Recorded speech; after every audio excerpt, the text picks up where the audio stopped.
and the involvement of the United States, the declared destination of most migrants who cross through our country, has been fundamental.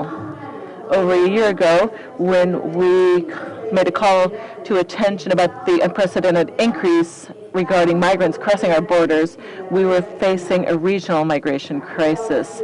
The cooperation between countries of origin, of transit, and destination countries for transcontinental migration was shown to be an efficient alternative to combat this unstoppable phenomenon. But we cannot relax. Reality is what it is, and we need a regional strategy that is ongoing when facing these issues. We must continue with the work that we have started. Mr. Secretary.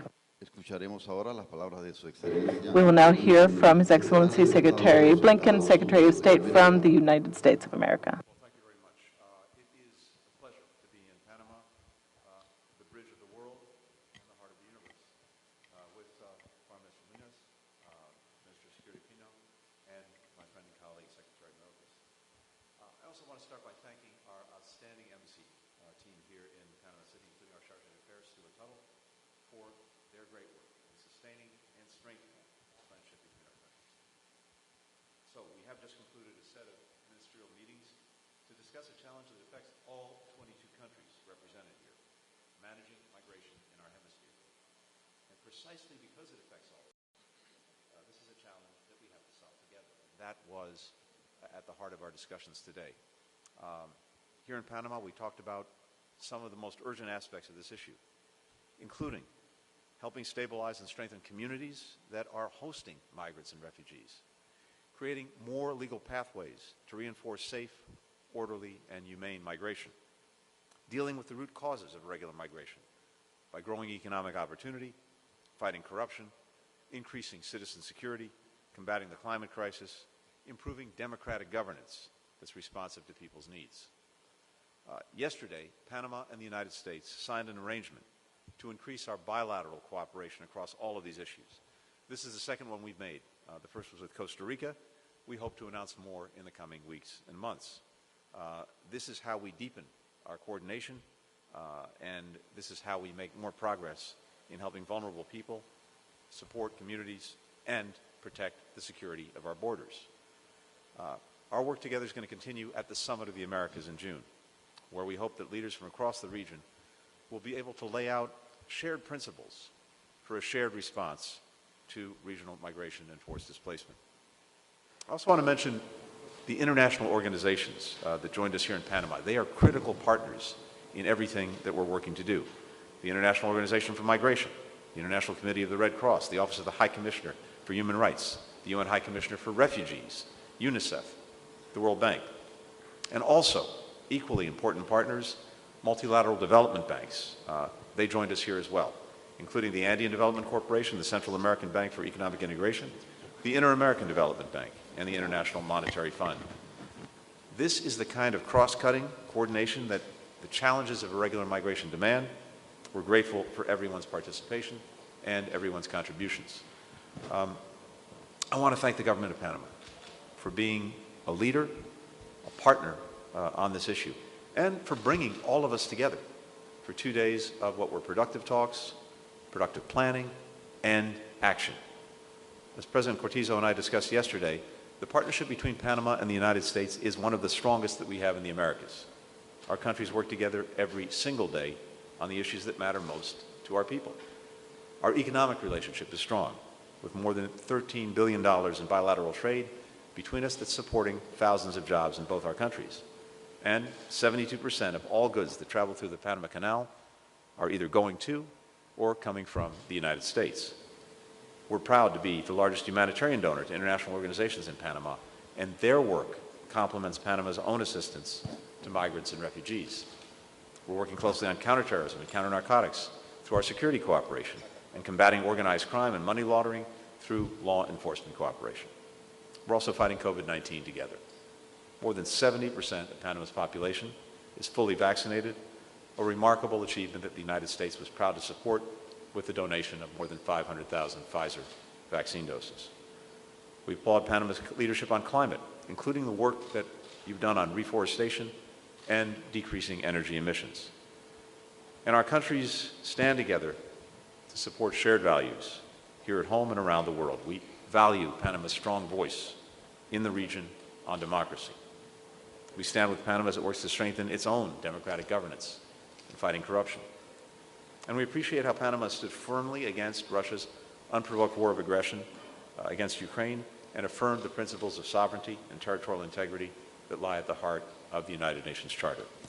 Yesterday, Secretary Mayorkas and I visited the Panama Canal, something that I've, like so many millions of people, read about, studied, but when you see it, as I did for the first time, it really gives you pause at the extraordinary feat of human engineering, human ingenuity, but also the powerful symbol of the historical partnership between our countries. A reminder that Panama is at the center of so much global economic activity and connection, a gateway between the continents and oceans, a leader in the region and beyond, a true friend and partner to the United States. And for that, we're very thankful. Thank you. Tenemos las palabras de Su Excelencia Juan Manuel Pino, Ministro de Seguridad Pública.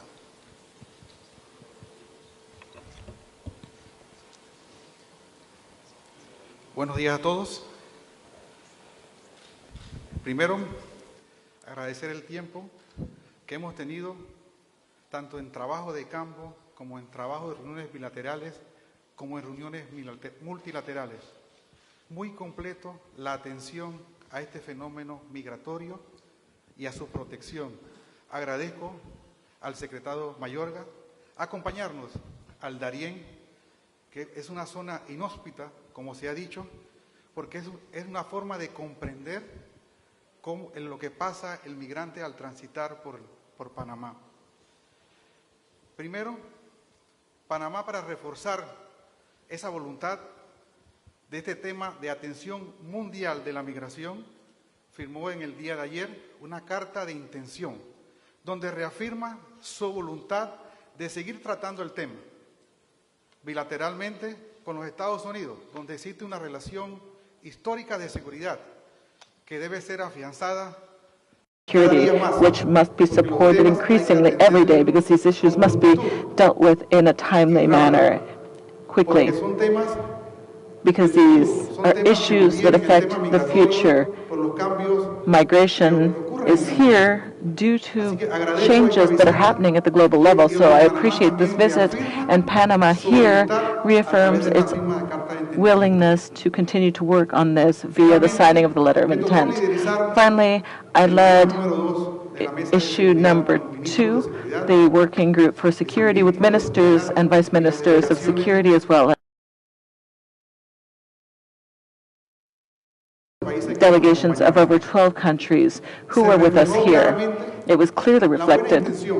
We saw the good intentions, and for the first time I was able to see how at the multilateral level we tackle this scourge. We saw examples of how different countries deal with the issue, and now we must bring our efforts together and act quickly, because migratory flows will continue and will increase. We saw the need to promote stabilization, control measures, awareness campaigns, and preventing irregular migration and the risks that are linked to this phenomenon. Transit routes must be safer. We must harmonize migratory policies. We must preserve the environment. We need to look at new schemes and new work-related migration schemes. Traceability, we need technology and tools. We need to exchange information in a timely fashion, and we must improve our cooperation in order to improve security in the region. During my time as Minister of Security and during my career in security agencies, I'd never seen a meeting that was as aligned around one single issue, a common issue, where countries have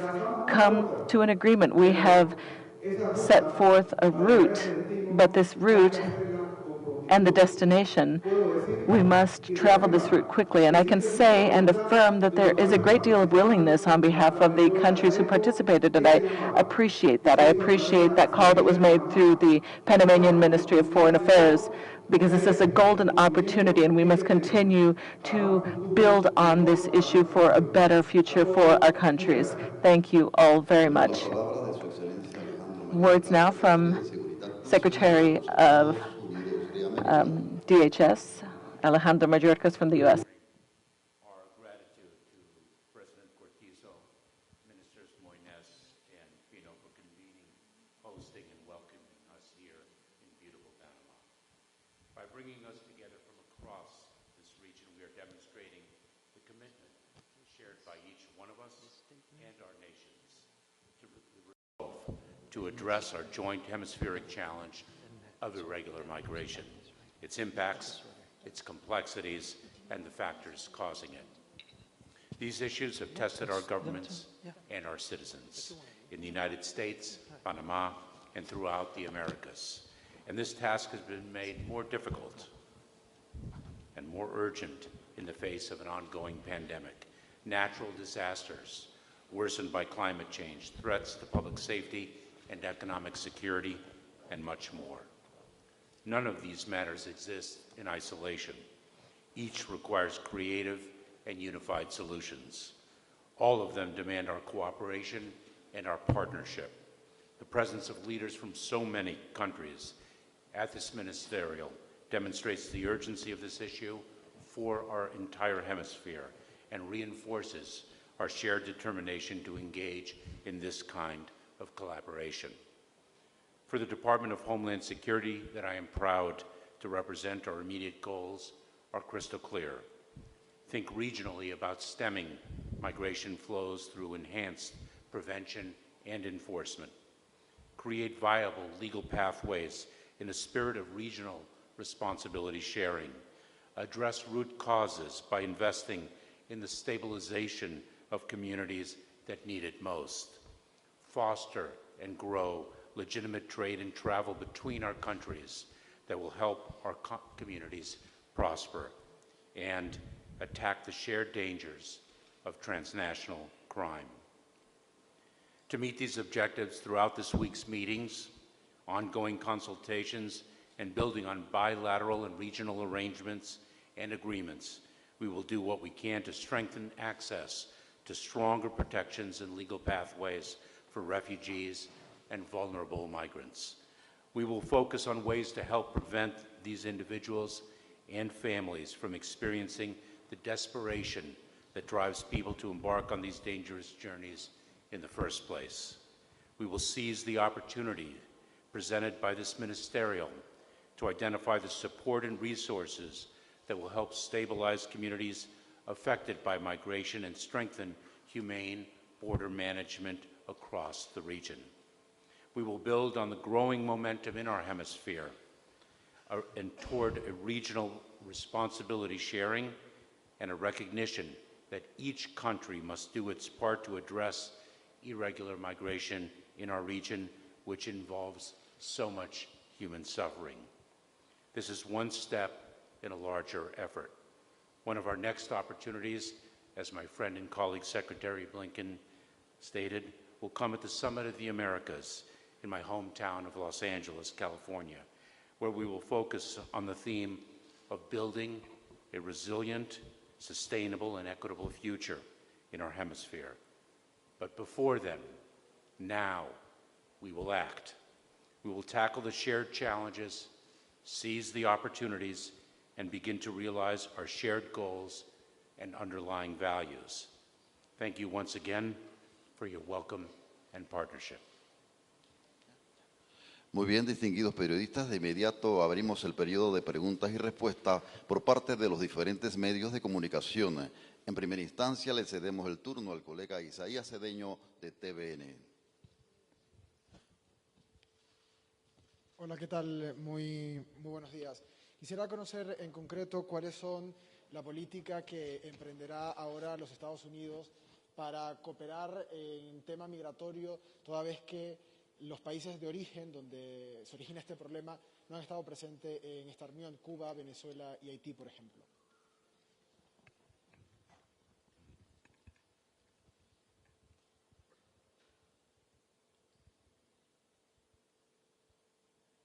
So our plans have a number of different components to them. One critical first step is reflected in the ministerial that we have convened today that has brought together so many different nations. And that is to address the root causes of why individuals flee their homes, leave their countries of origin for lands that are unfamiliar to them, the process of stabilization. Secondly, to build legal, orderly, and humane pathways so individuals do not need to place their lives, their well-beings, the well-beings of their loved ones in the hands of smugglers and traffickers who only seek to exploit them for profit. Third is to develop humanitarian programs for individuals already resident in the countries other than those of their origin, so that we can settle them in a stable and prosperous manner, address their needs, present them with the opportunities of a stable life in their new homes.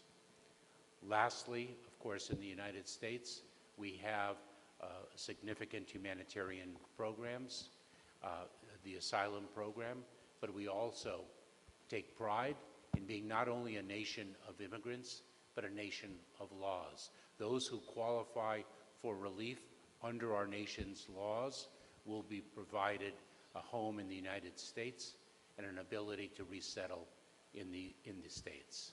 Those who do not qualify will be repatriated to their countries of origin, and so to give integrity to our system and to stand as a nation of laws as well as a nation of relief.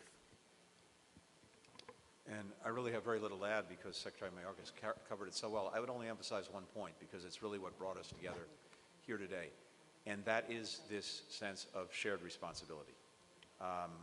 What is very powerful in the meeting today, in work that was done in the lead up to this meeting, including by Panama and Foreign Minister Mouynes, is building on that sense of shared responsibility. We know that virtually every aspect of this problem demands coordination, cooperation, consultation, and not only among governments, but among international organizations, international financial institutions, civil society, and so on. That's very much the spirit of what took place today. It's the spirit that will animate the Summit of the Americas and its own focus on migration.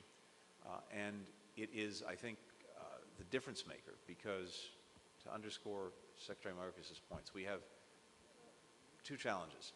One is dealing with this effectively in a sustainable way, and that involves going at the root causes. What is it that is driving people to make the decision to leave their homes, to leave their families, to leave their countries, to leave everything they know, to make an incredibly hazardous journey with all the dangers that go along with that?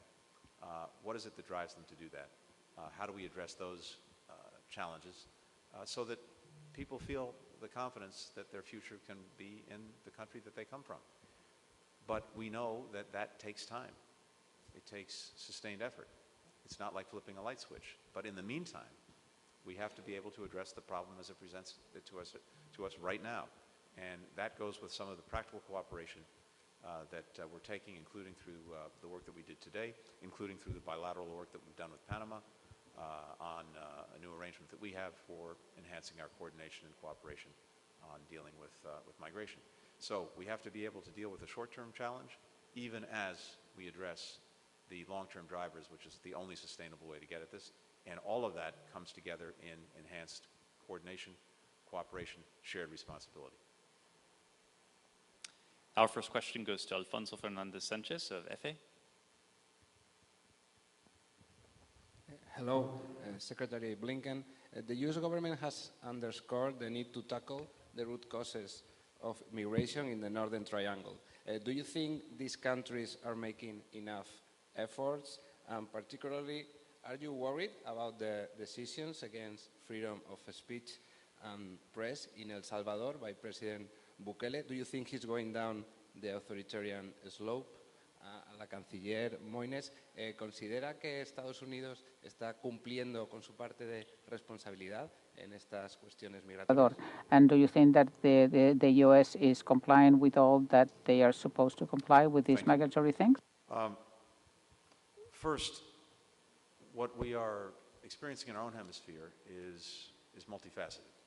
And of course, there are challenges that are clear in the so-called Northern Triangle countries, in El Salvador, Honduras, and Guatemala, but also Nicaragua, Venezuela, Haiti, Cuba, and then people now coming into our hemisphere from beyond who are also on a migratory path, including coming to the United States. So we're looking at this comprehensively and looking at what we can do together to meet the challenge wherever it comes from. With regard to the Northern Triangle countries, we're working with each of them in different ways to address both short-term challenges, but also these long-term drivers.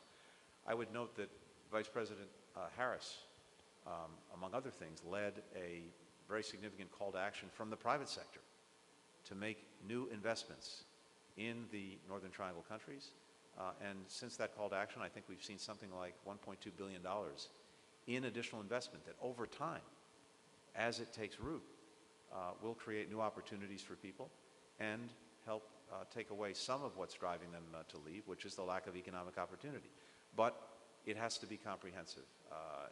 Economic opportunity, governance, combating corruption, dealing with insecurity, all of these things are vital. But I think it's also fair to say that none of the countries in question, of course, can do this alone. The demands are extraordinary. So this is where all of us come into play, but it's also where the international financial institutions as well as international organizations come into play. And bringing all of that together with the goodwill and intentions of the governments in question, I think we can make a real difference. When it comes to El Salvador more explicitly, look, we have a strong partnership with the people of El Salvador. El Salvador has experienced setbacks in democratic governance, in the separation of powers, the rule of law. And we look to President Bukele to make progress in addressing some of those setbacks. We also urge El Salvador to implement the state of emergency in a manner that is consistent with human rights. We can tackle violence and crime while also protecting civil rights and fundamental freedoms. These two things are not in opposition to each other. I would note, for our part, that the United States has provided tens of millions of dollars recently in funding to deal with the problem posed by gangs. We continue to cooperate and coordinate closely, including also with a number of pending extradition requests of gang leaders to help address the problems posed by criminality and gangs.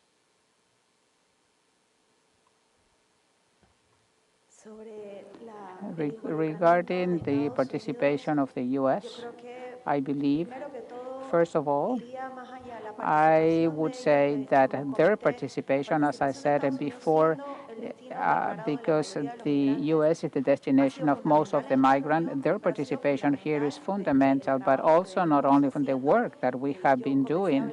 I started working and talking about this about a year ago when I called an alarm because of the increase of migrants that we were seeing, and the ally that has helped us all the way has been the U.S. And what we are doing now is to show the result of that working together with all the countries in the region, but the U.S. is a leader in this. I think that the fact that we are here together, we have security, foreign policy on both sides of the country, because these are the priorities for us. Migration and are issues for us and for the U.S., and it's also a priority for the security issue for Panama and for the U.S. Para su pregunta, el periodista José Adames, de SER TV. Adames from SER TV. ¿Qué tal? Buenas tardes. Estamos en vivo para hacer TV Noticias. Good afternoon. We are here live, and this is for the foreign minister. This is the third meeting held in this country to deal with irregular migration. However, how does financing work together with multilateral support in the area of migration, and what is the agreement that will be arrived at as a result of this meeting?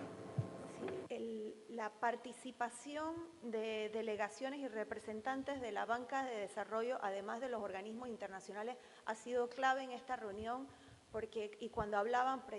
Meeting, because when you were talking specifically about the root causes and how to settle populations, infrastructure creates prosperity. It creates development, and that is what we need to strive for. And in order to do that, we need to get them involved, to get their commitment, so they hear realities, so they hear what is going on in each country, to have specific proposals drafted to involve the private sector. So they need to be a part of this exercise. We have 3 of the most important banks represented here, as well as international organizations. This is the way to work together and to create regional projects little by little to create the development that we need.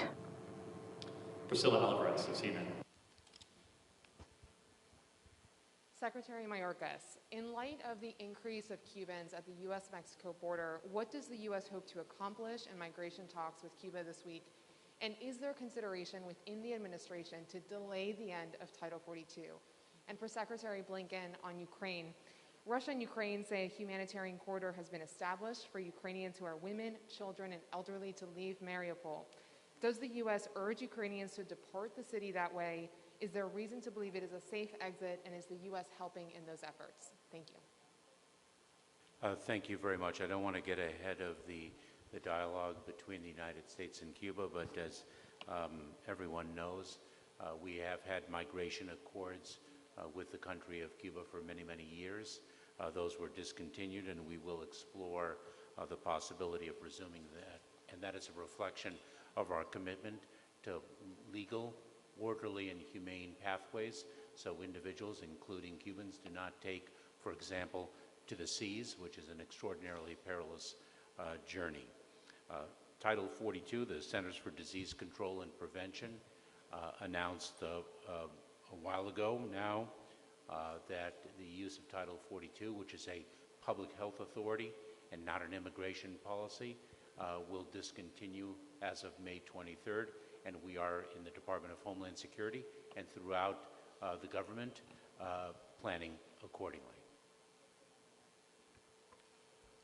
Thank you. With regard to Ukraine and the situation in Mariupol and humanitarian corridors, a few things. First, what the world witnessed just a couple of weeks ago when the receding Russian tide from Bucha revealed what was left in its wake in terms of death, destruction, atrocities. We can only anticipate that this tide also at some point recedes from Mariupol. We're going to see far worse, if that's possible to imagine. So the conditions there, the situation there as a result of this Russian aggression are truly horrific. And of course, we want to see people who are in harm's way, if they're able to, leave it safely and securely. The judgment on whether the humanitarian corridor established to do that from Mariupol is safe and secure is one ultimately that the Ukrainian government is going to make. We're certainly assisting in that process, giving our own evaluations and assessments, and ultimately the decision to leave is going to be burden on the people themselves to make that very difficult decision. What gives pause is the fact that there have been agreements on humanitarian corridors established before that have fallen apart very, very quickly, if not immediately, principally because the security has been violated by Russian forces. And so people leaving, believing that they could do so safely and securely, were fired upon. So this is a very, very difficult decision to make, to evaluate not only whether what's been agreed to, if something's been agreed to, is safe and secure, but whether Russia will actually live up to whatever obligations it's undertaken to make sure that people can leave safely and securely. Again, this is for the government of Ukraine to decide. We'll do anything we can to try to inform that decision. Distinguidos colegas periodistas, con esta pregunta damos por concluida la conferencia. Colleagues, with that question, then, we bring to a close today's press conference after the ministerial conference on migration. Once again, we would like to thank you very much. Thank you for your professional coverage of this event. I wish you all a great day.